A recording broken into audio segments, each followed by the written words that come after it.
Taj, why the world doesn't respect so-called black people. Because there's no such thing. What's up, Taj? You got space for me right there? Come on, family. Oh, that's what's up. You know, That's I miss really you, man. good.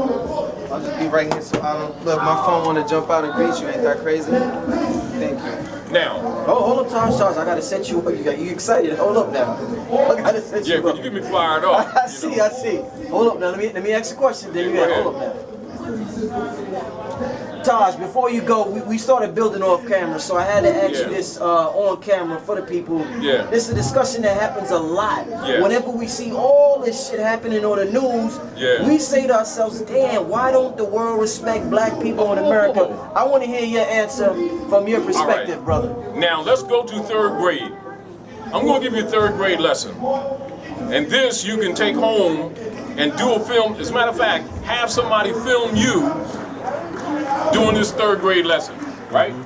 So we're going to talk 3rd grade grammatication. I'm going to repeat. So it's not complex, and they can criticize this paper too. Right. 3rd grade grammatication, orthology, basic reading skills. Are we clear? All right, that's so no one's, they're not insulted. All right, and then gum out their egos. In language across the world, the fundamental seed or egg to language across the planet is the etymon. The etymon is to any language from any time, from any hemisphere of the planet, the seed, the ovum, the zygote, the core of every word in every language and its morphology or transit. Are we clear? Yeah. Now, the entire contemporary world's politics is based and is founded upon the Spanish Inquisition. The Spanish Inquisition is the Inquisition by the popes of Rome, or the bishopric, against the Moors and Yahudi, both of which are these Asiatics who now think that human beings are crayons. No, it's just, we're talking world politics. All of your secret societies, for those who rule, must take degrees on real world history. That's why they wear the Moorish fez in their rituals with jewels all over. Because the land in the North Gate is called the North Gate cosmologically. It is northwest of Mexico, northwest Africa, Al-Marak, Morocco, or the Maghrib. Morocco, the most extreme west, the great Masonic secret. That's why you have that pyramid on the note, but no one speaks of it. Because it belongs to these people who think human beings are crayons. So the rest of the civilized world are looking at the direct descendants of the founders of civilization that in 2015 still think that human beings are crayons, which makes them incompetent. Civilized human beings honor their mothers and fathers, their pedigree, their bloodline, for that is where your inheritance is recognized in trust law. All governments recognize your pedigree, not crayons. And what's happening with these people? I keep telling you about Jesus, God, Allah, Moses, Muhammad, Yahweh. They're the only people of Asiatic African descent that continue to impose crayon identities on a civilized world, get rejected, and then accuse the civilized world of racism when race is the human species. And the human species is expanded into families called nations and nationalities. Go anywhere on the civilized planet called Earth, you will never see nation states having plaques in front of their representatives talking about Negro Dina, Colored Defio, Black Adonia. All civilized people know no such people exist, no such nation exists. no such history exists. Such persons have those tags from Dutch masters, which created those brand systems on Moors who were defeated and put under the Christian black codes as chattel property. That's how you can distinguish persons held in peonage from the civilized, which means you and I and we can get on a plane or on a train and go to any nation state on the planet, and you walk off that plane and we all family. You say, oh brother, peace brother, salam, whatever the greeting, shalom. You understand? Hotep. And as soon as he say, if he says that he's black, automatically the codes apply to him. His brother says he's Nigerian, all international law applies to him. His brother says he Kupta, what you call Egypt, civilized law applies to him. He will get mistreated. As a matter of fact, unless he's with people, he can only travel in the countries on a tour. They will not be letting no black people run around amongst the civilized people.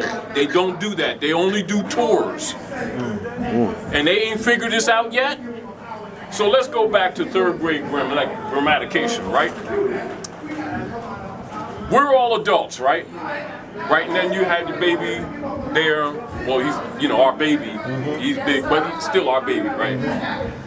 Now, he has the advantage because you have knowledge. But for those who don't have knowledge, right, they're not going to instill certain keys in them because they're not aware that status is everything in society. Status determines the capacities, the incapacities, and the state or condition that any human being on the planet has in relationship to third parties and the state. That's universal, not just here. You tell that to most of our people and they immediately start talking about racism and prejudice. But that applies all around the world. They don't know it because the Europeans have controlled their education, their miseducation, put it this way. Back to third grade grammatication. All right, adults, now we're doing this on camera. Now, since you're doing the filming, I'm going to ask you a question. Third grade grammar, how many parts of speech? I don't know. Say that again, we can hear you. I don't know, brother. I don't know. All right, third grade grammar. 8 parts of speech. Say that, y'all. 8 parts of speech. 8 parts of speech. Now, remember, this is third grade grammar. Now, when you leave here, you're going to go home because we're going to make this meaningful and we're going to get together in the future. Right. All right, because we're doing a film anyway. And then we're going to put something together like seriously. Because we're going to educate the people, not just deal on their emotions. Do you understand? Right. Now, the first thing that is done when you send a child to a dictionary, a lexicon, a book at all, is you train them not to go past any word that they do not comprehend or understand. One of the first rules. Good lighting, clean water. And they never go into a book without a law dictionary, without an etymology on the English language dictionary, without a thesaurus, and a comprehensive dictionary as a standard of operations. That's part of our so-called African culture that we gave up, that we keep thinking belong to the white man, and we're the white man. Do you understand? We need to know what it means. Our people thinks it means complexion. It means legal status, and it does not apply to Europeans. Gosh, real quick. Go ahead. I don't think people will disagree with what you're saying. Yes, they will. I think. Yes, they will, because they disagree with the papers. Let me finish asking my question. I don't need to. I think the problem comes when you make statements like pedigree is everything. No, I didn't say that. You didn't say that just now. No, I said status is everything. All right, status is everything. Now. It's on. I think you said, but I'm gonna go with what you said. Status. All right. When you make statements like that. Why shouldn't I make statements like that? Because it's true. Okay, when you make statements like that, I don't think that the average person, if they study Moorish history, they would disagree. They shouldn't listen. They shouldn't talk about Moorish history. That's world history. I think that what the problem they see with what you're doing is you're judging the European. I'm not judging him at all. I gotta finish my question, brother. Go ahead. Whether you disagree or not, you gotta allow me to finish it. Go ahead.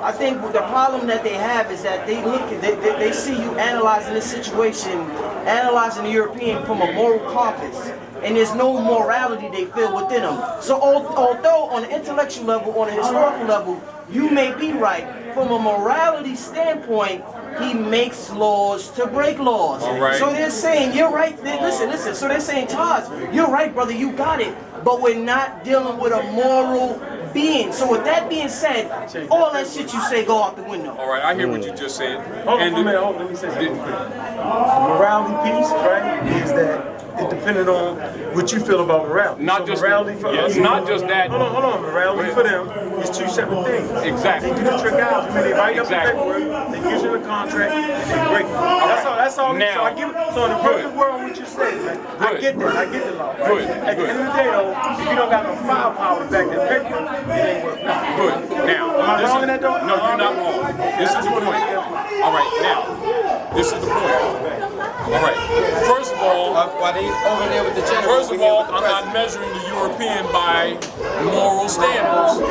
That question is flawed, and that's an assumption. But it's usually made by people that are jumping to conclusions without examining what's said.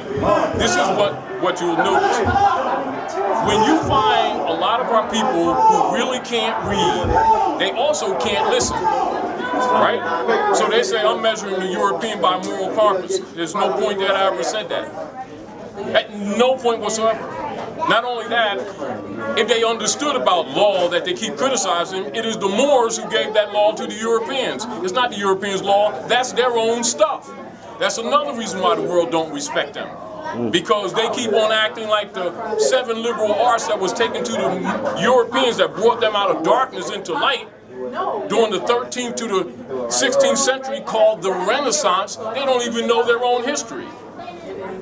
Meaning that this is what I'm saying. They're so busy trying to criticize people who are getting working that they're not even paying attention to the history. They're looking at facts as opinions simply because they're uneducated and won't deal with the facts, because 90% of them don't only deal with belief systems. They don't deal with facts, and they put their beliefs or their feelings. I don't feel as though 2 and 2 is 4 the way you said it. 2 and 2 is 4. And I'm not going to apologize for it. That's it. And I don't care what they think. You understand? Man, I was And the rest of the civilized world, that's why the civilized world don't like them black people. Because they keep on defending ignorance as fact just because they don't want to accept the facts because it doesn't fit their beliefs. The civilized world has no time for such savage, dead, civiliter mortuus people who dishonor their own mothers and fathers. That's not a moral argument. That's an argument of fact. That's a statement of fact. Now, if anyone has any criticism about the status, all they need to do, like other civilized people, is read a book and go look in a law book and see what status says. Not just for me, that's around the world. And let them criticize with the facts, not with Taji guy, because I'm only talking the facts. And status is everything. Status determines the capacities, the incapacities to any living being in relationship to third parties and the state. And supremely, it determines the rights, the duties, etc. of that person's in relationship to the rest of society. And above all, it determines the capacity that one has in relationship to their properties. Now that's law, that's not opinion, that's fact. That ain't because Taji said it. It's because it's fact. And if someone criticizes, don't criticize me, because that same person who criticizes go to Africa and that same status principle will apply to them. They go to Europe, that same status principle applies to them. They go on the street, that same status principle applies to them. One of the problems that we have is that we collectively as a people, particularly here in North America, have not been addressing that issue. Not knowing that that's part of our major problem. Now, what they should do is examine it. Let's dialogue for a second. Do I need this? Can you hear me now? No, you need. Pretty much everybody, we're all clear. We're all clear on all of this. We're definitely clear. Like, we've been in this school studying with you, and we're all clear on this. How do we take it to the next? How do we actually execute it to the next level? Like, to get it. Oh, wait, let me go. To get it back to the initial point that even sparked off this conversation, which was the issue that happened with me. I didn't even tell you all the details about how they violated me. But the thing is, the reason why they violated me to the level that they did, I mean, they had hands down, all of this, gun in my face, threatening to shoot. They violated me hard simply because of this conversation, of this thing. Like, everything, we know this. We know this. They don't know all of it. Yes, they do. No, I'm talking about what you just explained right now. Oh. These folks, most folks in there, most people walking down the street, they don't know these things. They don't know about status. They don't know about the next year land. They don't know how to actually conduct themselves and navigate. They don't know. Wait, let me finish. And navigate themselves. So my point is this. So for those of us that do, when we're alone and we're out on the street, and this kind of gets into, I guess, the question they were asking about the moral thing, about the upholding thing. I know this. The reason why they violated me is because I didn't act like I didn't know. I didn't say, oh, okay, here's my idea, here's my da-da-da. I questioned their authority. They basically, like, he literally told me this. Oh, so you're going to tell me how to do my job? Well, I'm going to show you what you get for telling you how to do my job. The reason why they put me through all of that hell is because I tried to stand on this. It's because I showed them a nationality card. It's because I told them who I was. Because I told them all of these things. Because I put my position on notice with them. They didn't give a fuck. So the point. So basically, yeah. Exactly. But I'm saying, but this is a direct experience that I had. So the question is, how do we collectively bring remedy for them? All right. For how do I, not necessarily me get personal money, but how do I get money without having? How do every time when they violate somebody, is there some sort of remedy or recourse to the point where they know that they cannot get away with this? It's one thing when they do it to the niggas who just conduct themselves another way, but it's another thing where they totally violate people. And this is the second time it's happened to me, and they told me that the only reation they did it to me is because I tried to stand on my rights that I know of. He told me straight up, you think you know something, but we out here in the middle of Brooklyn, it's dark, I will throw you off of that bike, I will take you downtown and make something put on you. And of course they mean it. I know that. But I know that there's remedy, and the remedy definitely comes with of course, unity amongst all of us, being able to have a collective, like how do we actually do it? Like, there needs to be some way I can call, like I seen a video the other day with with a whole bunch of Moors in the streets just confronting the police, and it's not even about confrontation because they was out there cursing at them, and that's the whole thing is about standing on our proper moral square. Listen, you need a mic. Let me. Yeah. So to bring it back, to wrap it up, is everything that you hold on. Just to wrap up to summarize my question. Everything that you tell all of us repeatedly, we know. They should know. They're fucking slow for not paying attention to us and for constantly challenging. Like, I'm not challenging. We're not like we know. You know what I'm saying? We're here. We're on this. So for us and those of us that are part of this community, those of us who know who we are and who know our connection, how do we collectively prevent them? Prevent them from doing it, and two, no. Okay, well, or two, no. you need that mic. One, prevent them from doing it, impossible, or two, have remedy, some recourse anytime that it's done. And then I think that would also help the other, as far as all of the critique, all of the criticizers, if we keep on showing examples of, hey, they did this and this is what happened. Yo, they violated my rights and I stood on my squad. I told them who the fuck I was and corrected the situation. All right. Now, let's make something very clear. Let's stop assuming that people who claim to know this are doing what they're supposed to do. Okay. Now, the first thing when they stopped you, you were supposed to not necessarily even challenge them. Because you know that they're operating on the doctrine of discovery for genocide at first opportunity, that they get 20,000 for the livers and the kidneys. All right. And they get a little bit more for the heart. If you know this, like you said, number one, you don't argue with the private deputy knights for the popes of Rome under the Spanish Inquisition who are not officers. They are private contractors for the insurance companies. Now, that's number one. Your response did not reflect that you knew that. That's number one. Number two, the first thing you ask for is their superior. You don't argue with them on the street because you know they're already charged to look for an excuse to make injury. Now, then you tell them, I have no problem, call the sheriff. That's what you're supposed to say. Even if it doesn't come, you get it on the record. Number two, you told me that this occurred to you twice, and you told me that these people in this community got this knowledge. All right, what did you do after that? Did you get the bond and the charter of those persons who stopped you? Why not? I see your eyebrows are wrinkled. Wait, stop. I'm asking you a question. No, I'm asking you a question. This is when you make the statement that we in this community know, and then your actions doesn't demonstrate that you know, because you would be familiar what I'm saying with you, which means you've got pieces of study. You don't go out in the real world and put up a surgeon sign with rusty butter knives. No, listen what I'm saying to you. This is not disrespecting the condition. It is not allowing the dismissal of these facts when you haven't studied. Because the protocols are the sheriff, not to debate with them. You don't even necessarily have to show them a nationality card. You ask for their bond, their charter, probable cause, and call the sheriff and stand mute. That's the protocol.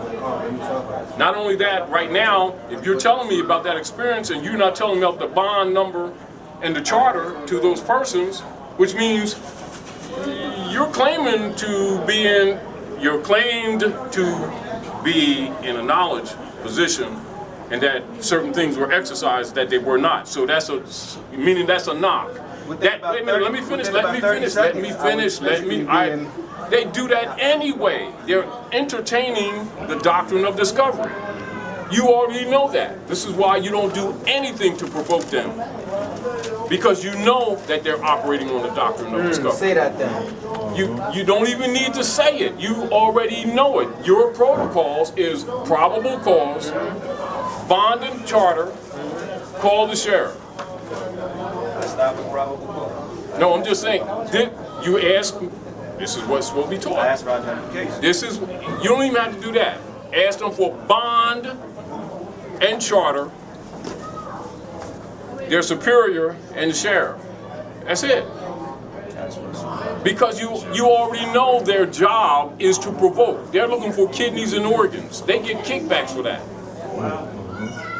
Half of these people keep calling them officers, which they accept your offer at the moment, and they're not officers. Meaning that, please do not feed into the ignorant frenzy by implying that these communities know what they're supposed to do when their language indicates that they don't. Now, furthermore, Clearfield Doctrine. The Clearfield Doctrine is used by those who know. You don't claim to know, you do what you know. Now, I think too often the word consciousness is thrown around too loosely without a qualification. That's right. You know, consciousness comes in degrees like anything else. And the other deal is what you call the Stockholm Syndrome. Because they have no remedy, they criticize the victims or those who are trying to bring remedy while they've been catching the hell, and we've all been catching the hell all the time, as if they brought some remedy by saying don't stand for your rights because it'll get you messed up, which means be a punk. Don't stand for the truth. That's what syndrome? Don't stand. That's what they're saying. They're really saying don't stand for the truth because the truth will get you hurt. Now I don't mind them saying that, but don't act like the truth is wrong. Do you understand? Just say I don't have no courage. And this is why we're losing so many generations, because we got a bunch of punks. As soon as they're out of a job for 3 months, they'll go in the army and go around the world killing women and children with all of their courage. That look like them. And kill each other on the street with all of their courage. Yeah. But criticize people who do paperwork to preserve them in law, recognized around the world, that they have no courage for, so they want to criticize the truth as if we're making it up, like it's some Moorish thing. That's law, universally. It's not a Moorish thing. Is that Moors are at the forefront of standing for principles that all of them should have been standing for all the time. And if they had been, maybe some of this stuff wouldn't be going on now. But what you have is that they're playing these club games and they look at themselves from a third-party perspective. Now let me finish this third grade lesson to you, good brother.